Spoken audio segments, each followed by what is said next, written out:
I'm hopefully going to show you how we use technology in a good way. And in this case study, it's how we use technology to, in essence, outsmart the crooks. You'll see a few techniques that some of you will most probably question my ethics, but it's around turning the tables on those criminals and really getting back our clients' data. This case study is going to be on a gaming platform. It's probably one of the biggest in the world. You wouldn't have heard about the story because it was all wrapped up very quickly. So what I'm going to do is I'm going to explain to you quickly who I am. I'm going to talk to you about the case study, how we investigated these guys in different countries. I'll also explain to you why people commit crime and the psychology behind the crime, and we eventually use that psychology against the people that we're investigating. And in essence, when we're doing interrogations or we're doing social engineering, we're just playing psychological games with them based on a whole variety of sock puppets. So, I mean, I've got like 15 sock puppets running at the moment, and every time I come home, my wife asks me who I am this week. I'm also going to explain to you why some of the big industries are being targeted. And in this instance, I'll speak to you about the gaming industry, because it's one of the reasons why so many people are attracted to trying to take out some of the gaming companies. There's big money to be made, but there's also not enough resources being placed at those gaming companies to protect their IP as well. And the case study is really around taking what a lot of us do and using it in some ways a different way. And in some ways, it's using a whole variety of techniques that some of you will know, using a lot of open source intelligence, package tools, self-developed tools, and I'll show you how we, in fact, investigated the theft of that platform. And then quickly at the end, I'll explain to you the situation that most of you must probably be placed in, where people are not giving enough money until the poop hits the fan, and then they want to give you as much money as you want to go and fix up what has happened. Very quickly, I started out as a developer. I was a DBA.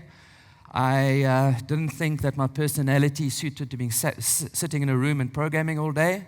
So I landed up at Deloitte. I became a management consultant, putting in systems. And then I left and joined one of the biggest law firms in Africa, set up their forensic consulting practice, and then started traveling the world doing what I'm going to show you now. I've recently moved to the Isle of Man, which is the mecca of gaming, crypto, and a few other industries. So, as you'll see, we are able to do a lot of these activities out of the Isle of Man, but you'll also see that some of these activities we cannot do in certain jurisdictions. So at every point in time we're doing this work, we have a team of lawyers with us, because at the bottom there, I've been detained in horrible countries like Ethiopia and Israel, Thailand. We've been detained, I've been poisoned, I've been bitten by Pyrenean mountain dogs that were sent after me.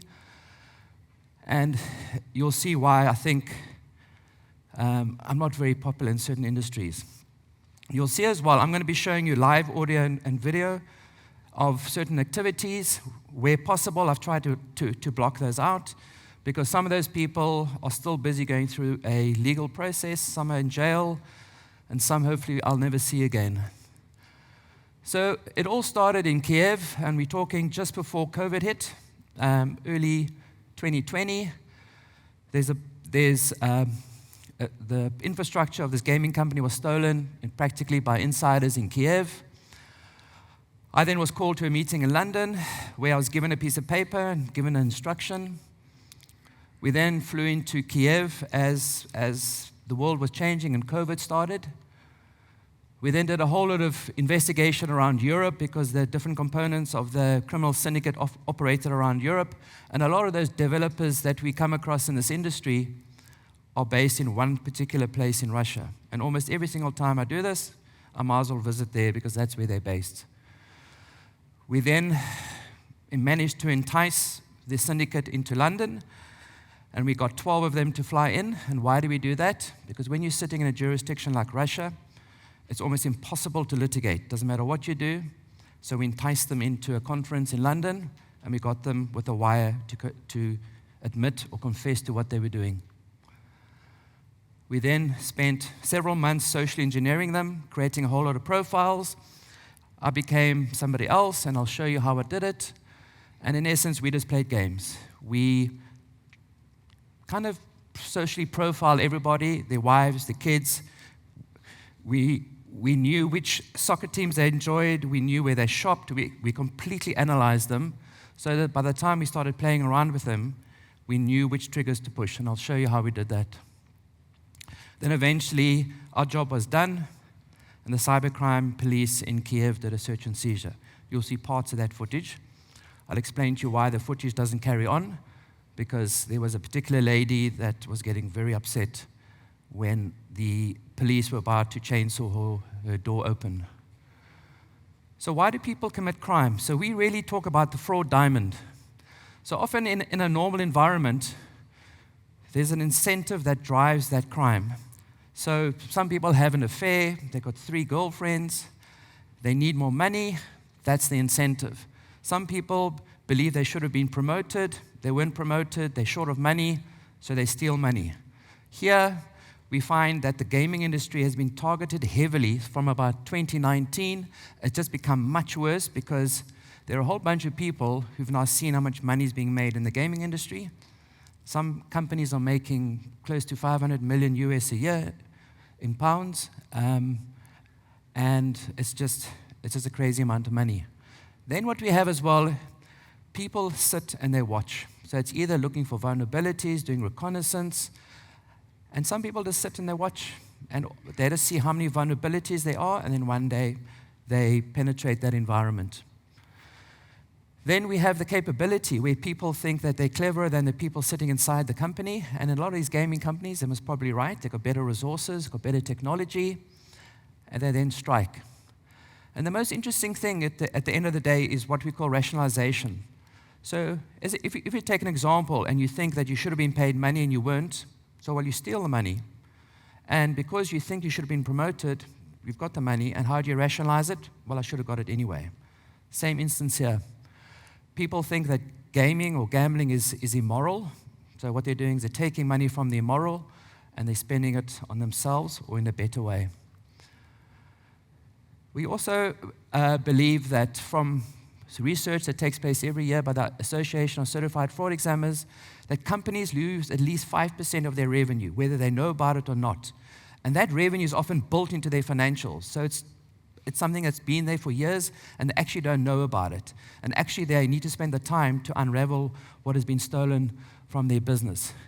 If you also look at the online gambling industry, it's massive, and it's growing way in excess of most industries.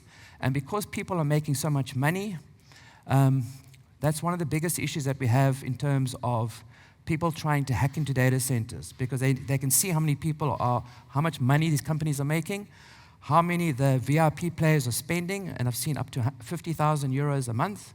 So there's huge amounts of money to be made here. And in terms of insider threat, which is this case study, the problem we have with insider fraud is that a lot of companies implicitly trust their employees. And in this instance, everybody who was a developer had access to the software, to the databases. They could, in essence, do anything they could. So in essence, they lifted up the whole infrastructure of that gaming industry. So that's the infrastructure, the software, and the player kind of IP, and they just walked out the door.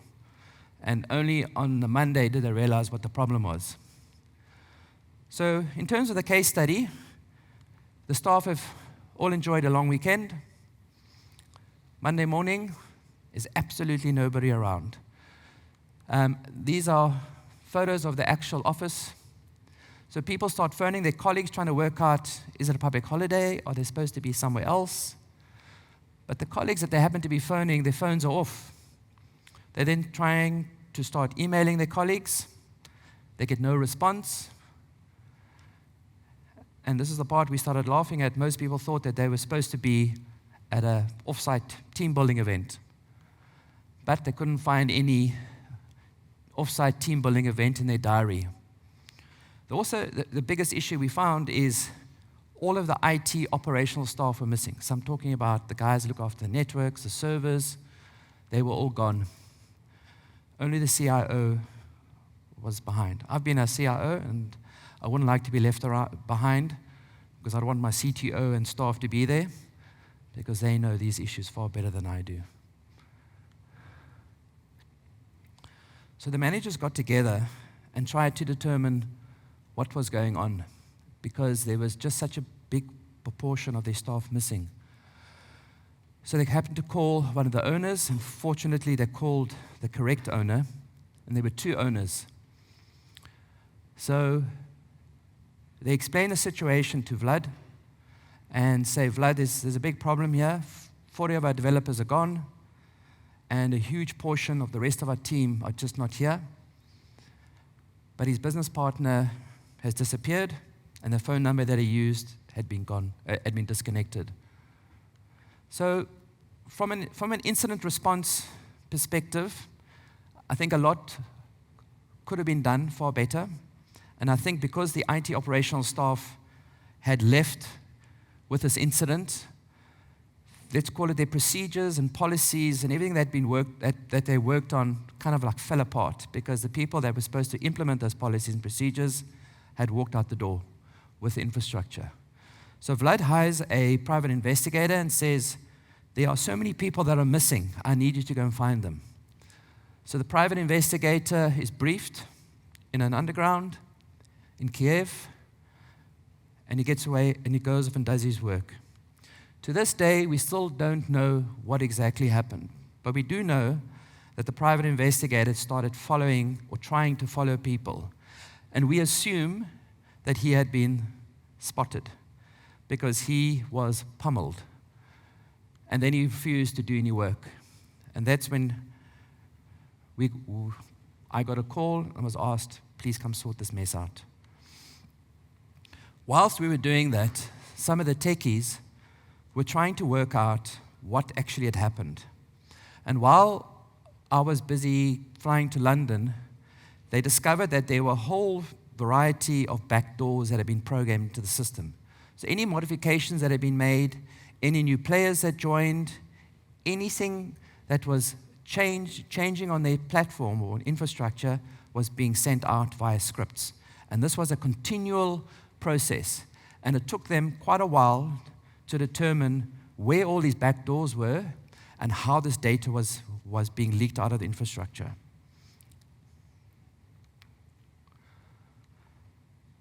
So from a client perspective, we have an individual who's a ultimate beneficial owner of a casino platform, a big dev house that is developing software for that platform. There's also a white label operator. So for those of you who don't work in the space, they create a kind of infrastructure with a platform, and then you can label it in terms of your brand, and they can kind of sell that, and you can brand it as many times as you want to with a whole variety of skins as well. And he was very influential, and he traveled a lot, and he managed to put together a very good business. At the time of this case study, he had about 80 software developers in Kiev and about another 350 in a variety of countries, had about 500,000 active players. And at that point, just to give you a feeling, some of the shoot-to-kill games we've been asked to look at are at any point in time running 450,000 online users. Got about 10 billion, they've generated $10 billion over about a 10-year period, and they have many millions of players. So the infrastructure that these kind of businesses need to sustain is fairly sophisticated. He had a whole variety of casinos and had a very healthy financial situation. So what did we discover right up front? Vlad and his business partner was a long-term friend. They had invested money and almost most of their money into this venture. They had created this infrastructure and platform that they wanted a white label, and they really wanted to kind of make sure that they could get good penetration into the gaming industry. And it's not only the gaming industry, it's gambling, it's esports, and all the different other variants of that. And on the morning that we're talking about, 40 of the IT staff had disappeared. All the IT operational staff were gone. As I said, the CIO was the last man standing. CTO was gone. And what they had discovered is some of their clients were contacting them saying some of the staff that had left were now phoning them and trying to entice their clients away from them to wherever this new business was being run. So it was clear to him that this had been a well-orchestrated plan and had taken many, many months to plan. The only thing they didn't know is to where these individuals had gone off to. We also then discovered that the legal advisor started behaving very strangely. She started taking a whole lot of calls. They then discovered that none of the IP on that platform had been protected, and Norm is protected via legal agreements. And how that happens is some jurisdictions, if you are the dev on a piece of software, you become the co-owner of that piece of software. So if you work for company X and you are the dev and you work on something, you share 50% of that IP. And in some of these jurisdictions, this is what happened here. Then one day, the folder of the legal advisor disappeared, was deleted, and she disappeared with it. And this was our instruction. 2 people, very angry man. He said, find them, find out who funded them, and the last word, you can imagine what he said.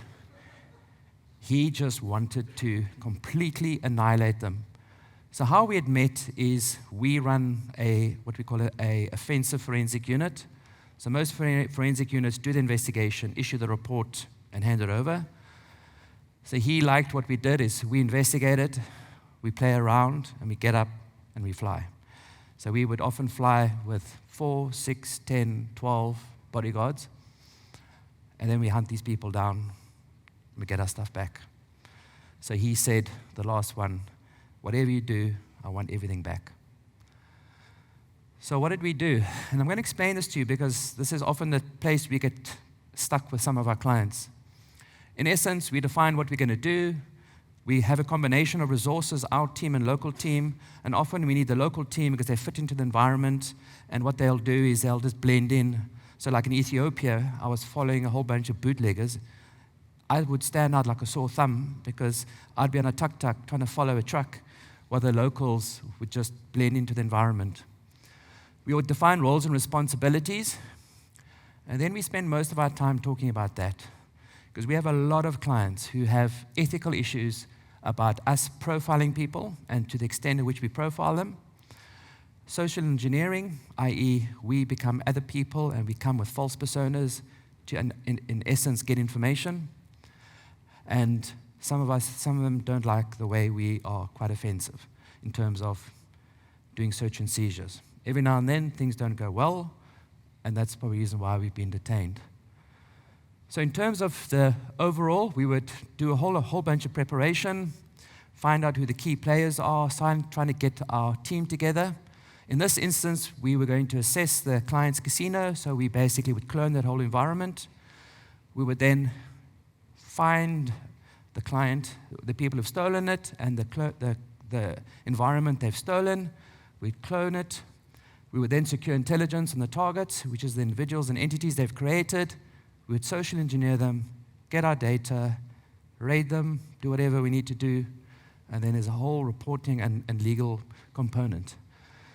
But often what we need to do is we need to secure intelligence on those individuals right up front because we really need to know where they are. We need to know about them, which that will often guide us through the processes around potentially how they've done it, how intelligent are they, how well funded are they. At the same time, in this instance as well, we started social engineering them very early. So here, from the preparation stage, we really configured all our machines, our devices. We started doing some planning, and we started creating all the sock puppets, all the individuals. We created the platforms, the websites, the social media kind of profiles, and we kind of like created that falsivity on which we were going to interact with them. And then we kind of just agreed what we were going to do. In the second phase, we really use products like 4, which is a forensic acquisition tool, which basically will go into an environment and it'll forensically acquire everything that's there. We also then register as players, put money in, and we really just see how that system works.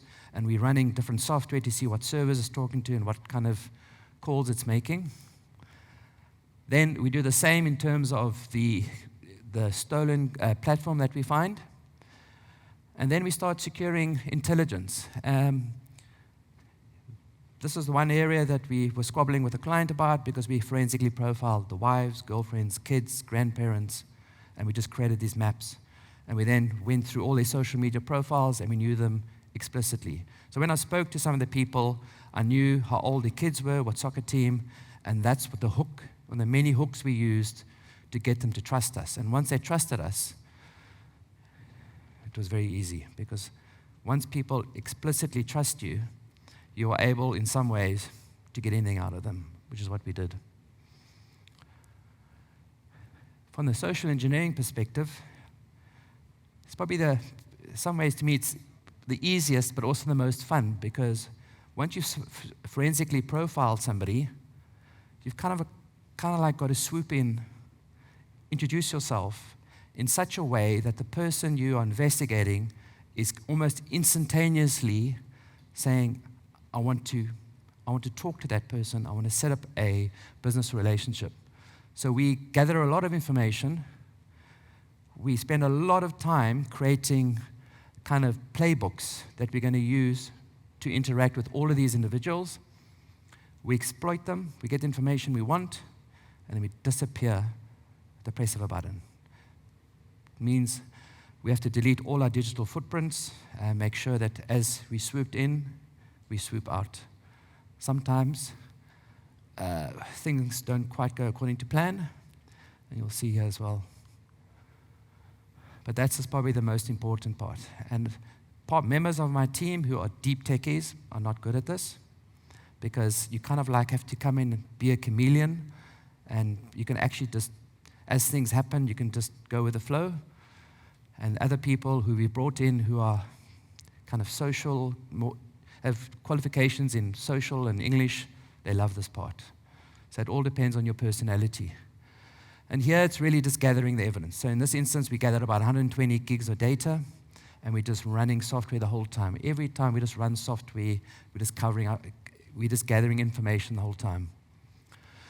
So much to my wife's utter annoyance, as COVID was hitting, I get on a plane and I fly east, land in Kiev, to discover that a hit has been put out on our team, and we get given 2 Range Rovers of bodyguards.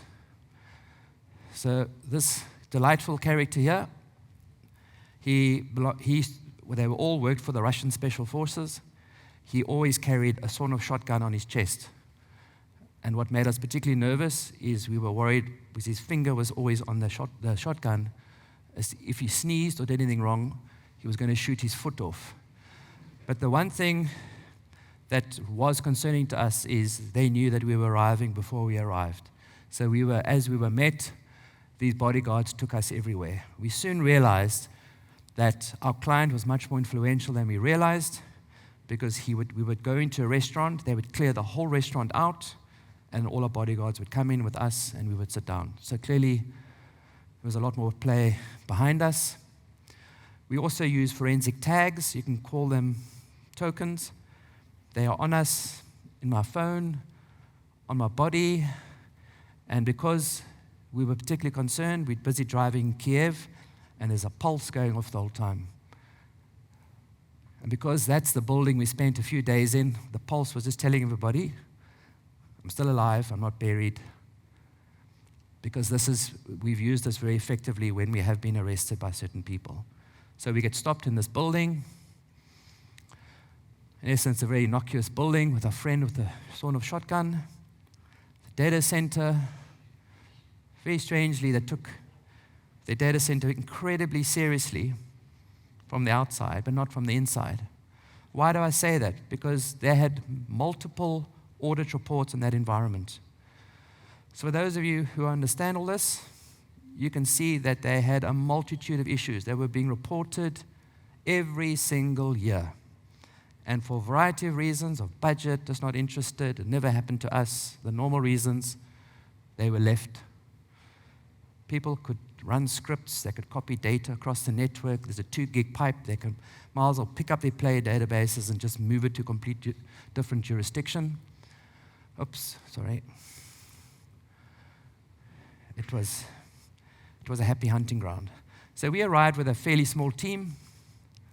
And what did we find? There was an open VPN software where the crooks had decided in their brazenness to create a license off that piece of software that they had used to create their new business.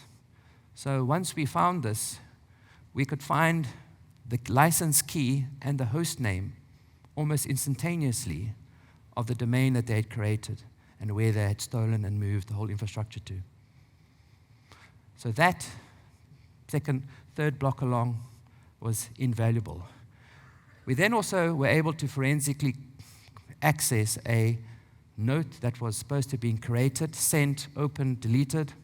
For whatever reason, it didn't finish. And we found an email with a key. And that email and the key told us the domain and how to access that domain. Then from a forensic profiling, we realized that these were the main ringleaders, and we started running a whole variety of software. So here we would run everything from Multigo to Shadow Dragon to Periscope to a whole variety of Python scripts, an open source kind of software. We would then do a whole variety of stuff because we've got about 1,000 different things that we can play around with. We can exploit vulnerabilities in APIs, in URLs, in systems. So we do intensive forensic profiling. Sometimes we use private investigators. We look at family, any connections, where they work, where they went to school, who their friends were, and we started building that into software. We prepare our social engineering models and our case studies and playbooks. And here as well, we used a very old trick. So from intelligence gathering, we realized that we wanted to find out where somebody was located. We phoned, play music in the background, say, hey, we're DHL, we've got a delivery for you. We give an incorrect address. We say who we want to deliver it to, and they correct us. So that would be the wife, the grandmother, some poor unsuspecting family member. We discovered a wife also had an Etsy shop that we then exploited, and we contacted her about an order and that we wanted to physically come look at an item. Some members of our team went and looked at the place where she stored it. And my favorite, Strava, one of them was a big cyclist, and he posted his cycles on Facebook, and sometimes he also copied his ride onto Facebook, so we went into Strava, and we eventually worked out where he started and where he ended. And then we just put a surveillance team on there, and then we followed him when he went back to his friends. We also actively use canary tokens, so anything we can, a document, any redirection, we will insert a canary token in.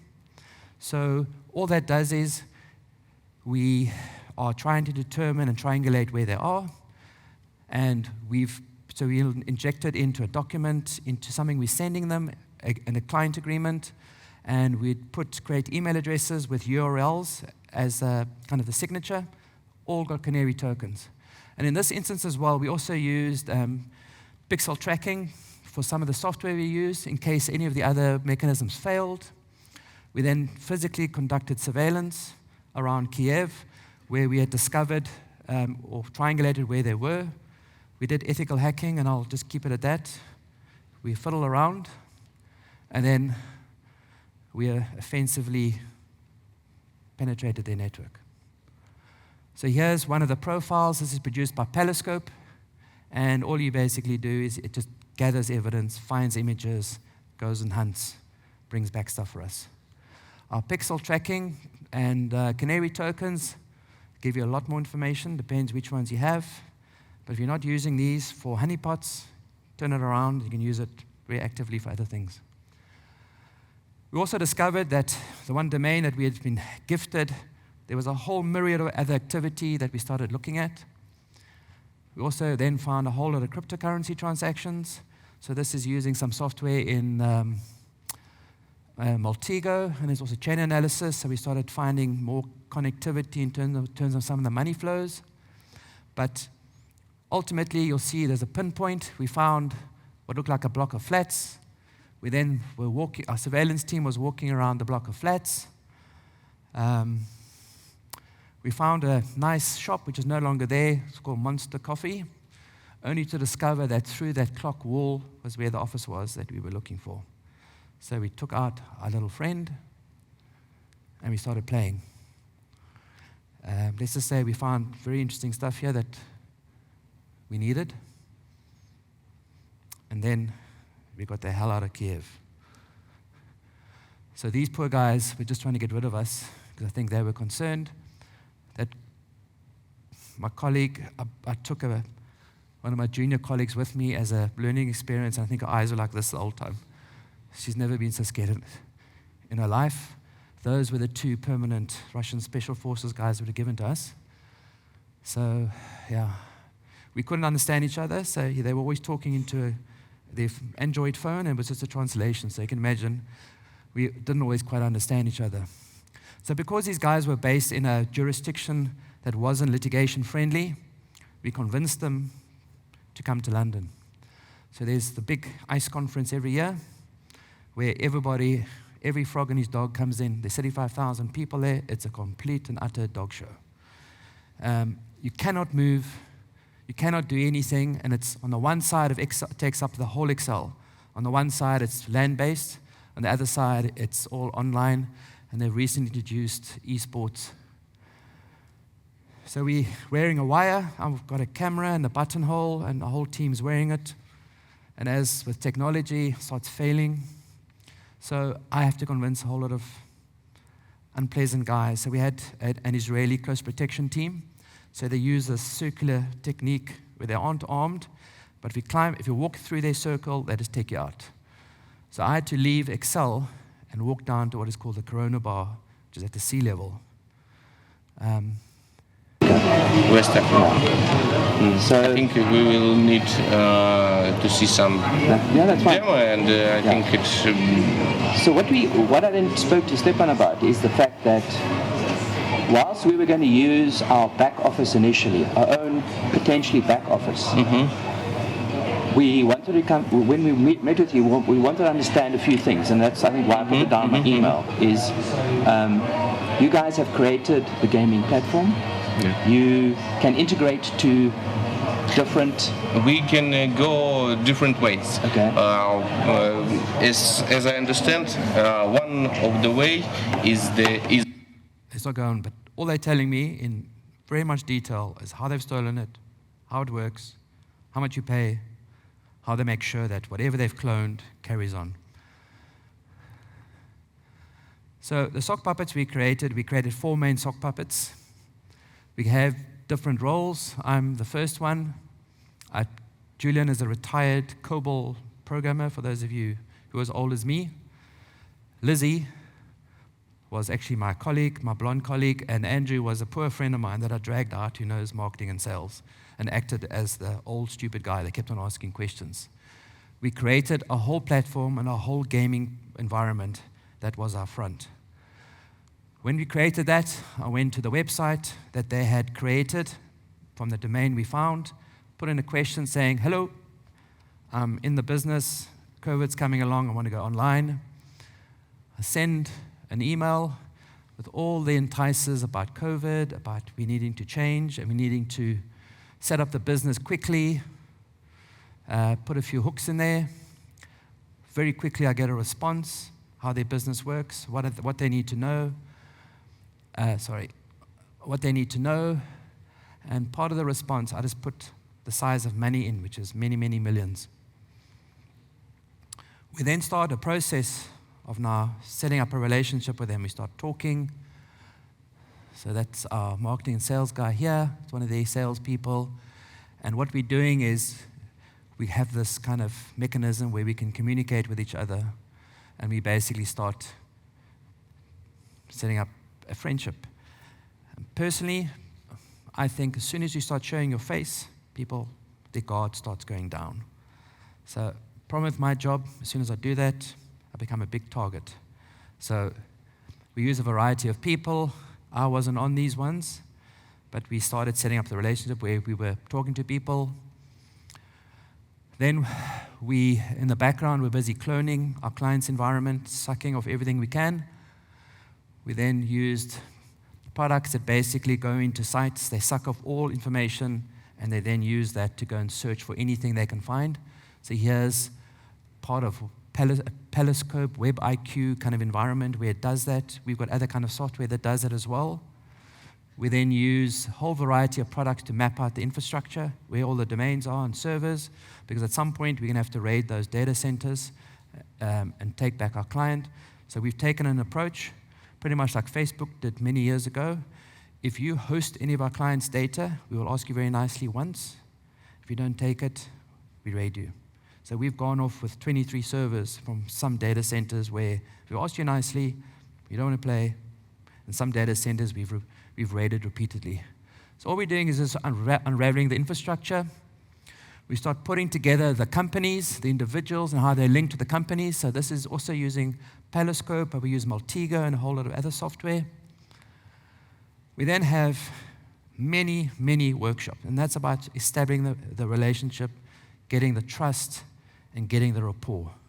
So some of these lasted 4 to 6 hours, and all we're doing is just playing games, asking questions. But it's all it is to get their trust. So you'll see, COVID wasn't good to me.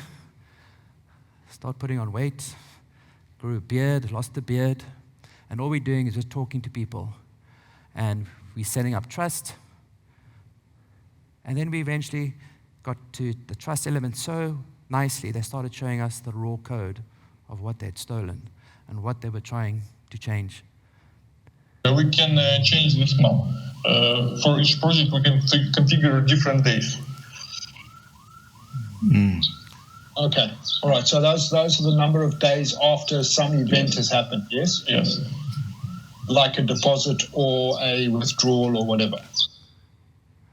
So what we've done is we've taken them from nowhere, showing us your system, asking questions. We want to buy, but we need to see the code. We want to see how the code handles this. And next thing we're seeing all the raw data.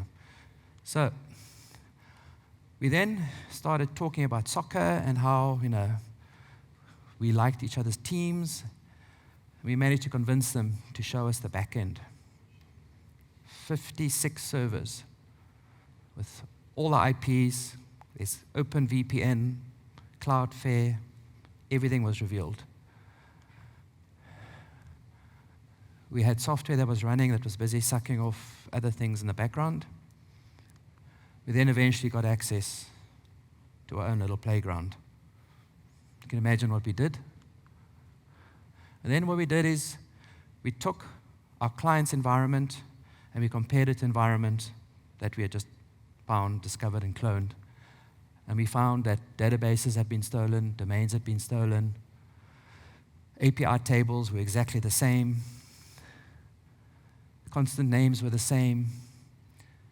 And here in the payment system, we found that they'd hard-coded usernames, passwords, everything into that system that we were then able to use. In fact, we should have, because we would be pretty wealthy by now.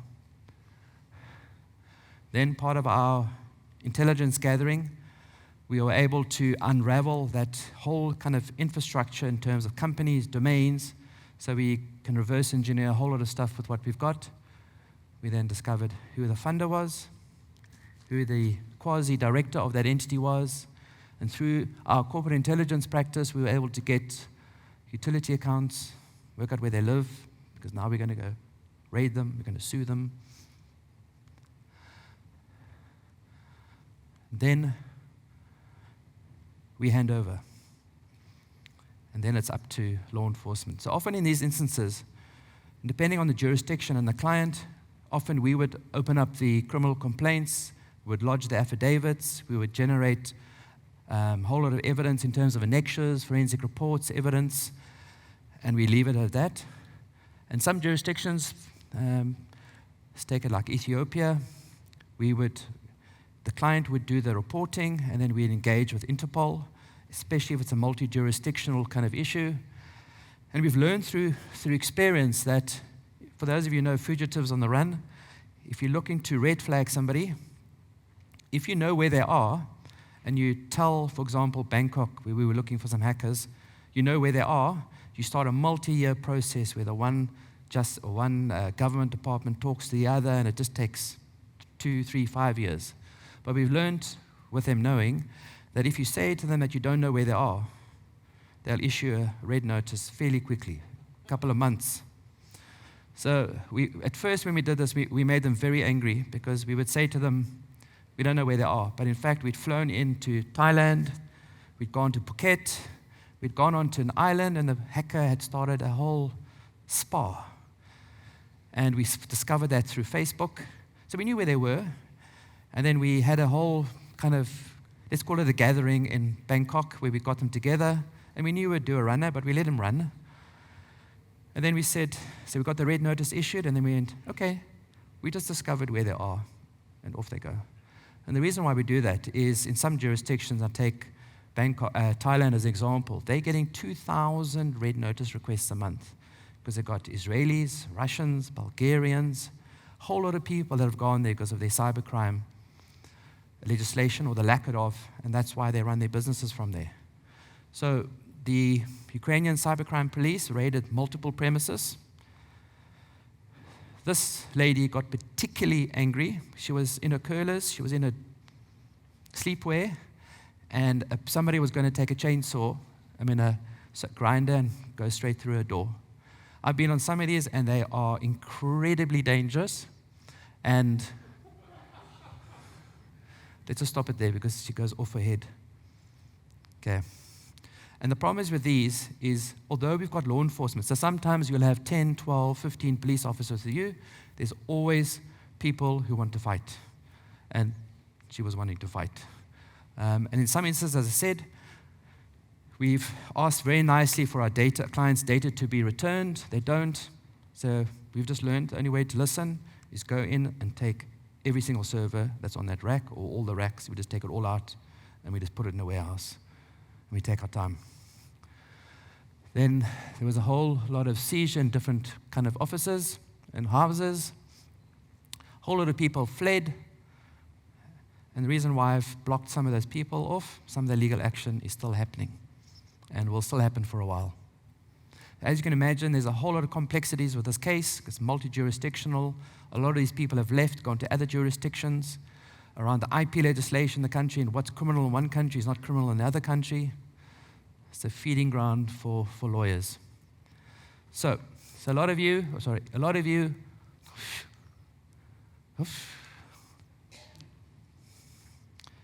that's the issue we come across in most of these investigations. And being a CIO many, many, many years ago, I used to have the same fights. Most of the time, you are underfunded, you're not represented at the right level, people don't want to listen to you, and some people say, we've done some penetration testing, or they've tested something, they think it's fine, nobody's attacked us, why would they want to attack us? We're small, we're in a strange jurisdiction. Or they think that they're running really good software, but now we've seen with supplier-side attacks, that doesn't actually matter, because all they do is they go for your weakest point into the system and take you out. The biggest issue we also have is people who run third-party kind of systems or providers think that's fine. They also get compromised, or they also don't run things as they should. And this is the thing that we come across almost consistently. The issue as well is, for us, the big domino effect is for a lot of the big clients. So we had one big client that was listing in the US. 2 weeks before their listing, the whole platform got compromised, and that could have potentially have taken out that whole listing. And people don't quite understand, particularly at the board level, the knock-on effect. So the biggest issue we have is when the poop has hit the fan, and now they want to spend all the money, and I'm talking no money is too much, to go and find this and sort it out, is spend the money up front. Then you don't have this issue. So for us, most of you all know this, it's about improving our cybersecurity, getting the right kind of representation, the right levels, putting all the right stuff in place, making sure that you're not one of the targets. And having what we would call a continuous improvement process, and always testing and seeing what is going on. That's me.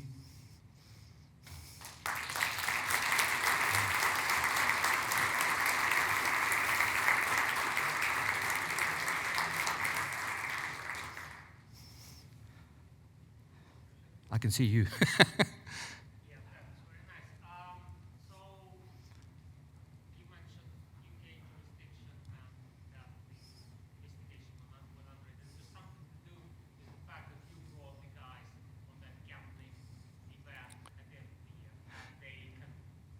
Yeah, so if we're able to bring people into the UK, we can get a court order on our set of facts here, and then that court order can then be applied kind of to a different jurisdiction. And I mean applied quite loosely. It's, if you get an order here, you then go to Malta, Cyprus, right, wherever it is, and you have to go through a process, but it's a far easier process than us having somebody sitting in Russia or Ukraine, where I can almost tell you, don't waste your time.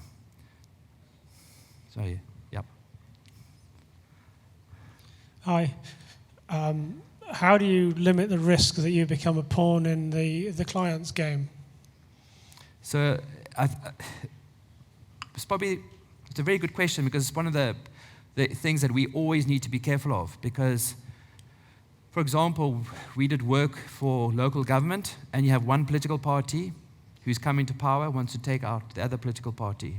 And particularly in this space where there's a lot of data brokers and stuff, you need to be so aware of what is going on around you. So with this one, we did a whole lot of kind of due diligence before we even started this process to try to work out who the figures were. We did a whole lot of validation with other people we know and saying, tell us about this company, so that we kind of made sure that we were doing a legitimate kind of investigation and we're not trying to settle scores. But I think it's something we have to be very mindful and careful of in any forensic work we do.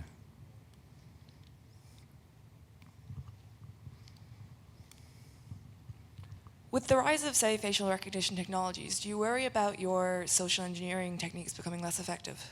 Where did I learn them? Sorry? Do you worry about your social engineering techniques becoming less effective as more and more data is known about people? So one of the issues we have to be very careful of is when we're investigating people, we collect a lot of information about a whole variety of people. So I've got to make sure that I'm finding that information for the right purpose. Then in terms of social engineering, are you asking me whether... Sorry. So like you're saying when you brought them over to London and you're coming up with these profiles and things, do you worry that it's going to be easier and easier for them to find out if something's fake, or to find out who you really are, or to find out what that's going on? So there's a flip side. I'll answer it this way. I eventually become a witness in a court case. So I am Freddie Fudbucker, Donald Duck, for a better word. And I would say that in 90% of the investigations we've done, we've managed to delete every single digital kind of breadcrumb. I would say there have been reasons why we haven't. To this date, that's never been exploited. But I have, like in these instances, eventually I have to appear as a person. So the problem we have day to day is it's fine traveling with 12 bodyguards. But go a year later, I'm back at home. And that's the biggest issue facing our company and our clients, is to how do they give me permanent protection? Particularly because we've been targeted very heavily at times, and then people try to kill me with poisoning me. It's something we're still addressing, and it's probably the reason why we can't get professional indemnity insurance, because of the way of the kind of work we do. But I think I try as hard as possible. I fully understand the risks of what I'm doing. Yeah, it's something that I live with, I think.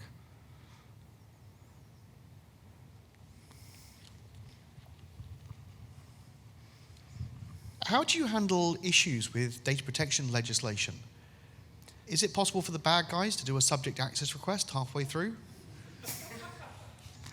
So we spent 4 months going through data protection issues before we could set up this business in the Isle of Man. And I can't tell you how many processes we had to go through. So we had risk management, compliance, data protection, every kind of lawyer and his friend going through it. So they have created a methodology, let's call it a framework that we use. And every process we follow, we have to get legal advice. But everything you're seeing is open source data. We just happen to find a way to legally exploit that data. It's a very tight box. So the scary thing about open source intelligence is I can put my email address in, and within 3 seconds, I can tell you over 500 sites where that's used. Same thing, I can take your photo, your phone number, and within seconds, I can find it. It's scary what is out there. And some of the software we use, they only give it to forensic people after you've been vetted. As you can imagine, like facial recognition software, it's the use cases and the abuse cases, it's just so big.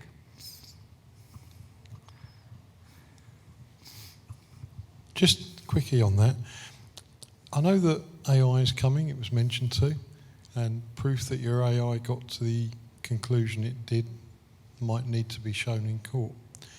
In your experience with the processes you've used at the moment, yeah, you might get to an open source picture eventually, but that whole chain itself that led you there is perhaps inadmissible under certain circumstances for that endpoint evidence if attained a certain way.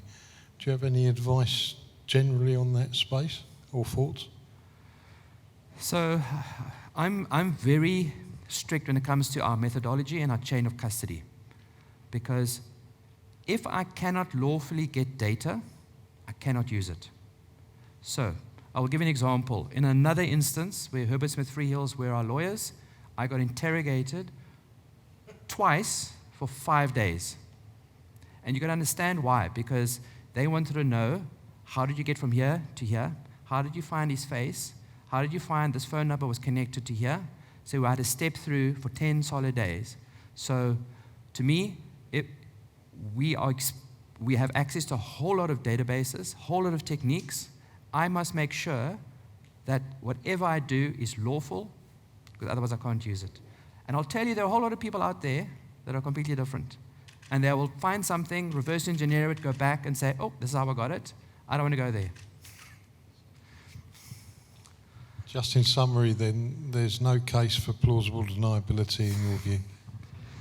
I will tell you, when you're on the witness stand being interrogated, you will make sure that you've done it correctly and your whole team has done it correctly. I cannot recall, doesn't work. Sorry? I cannot recall, doesn't work in that case. You know when you say I cannot recall? That you cannot recall how you got it. No. So I basically have to connect all of those dots together. And I kind of like have to show all the breadcrumbs in one flow. I can't just have bits and pieces, because we eventually put it in a report. I hand over 100 gigs of data and I say, here it is.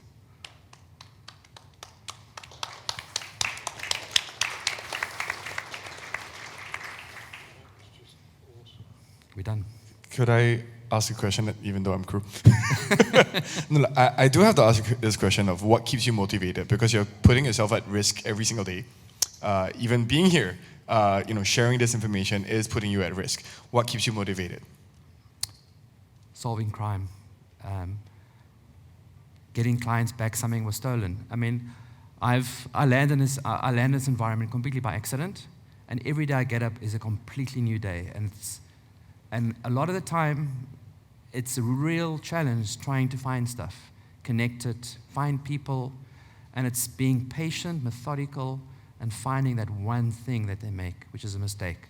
So one day we found a person who disappeared for 7 years because he played pool, and a photo was put up on Facebook, and our facial recognition software found him.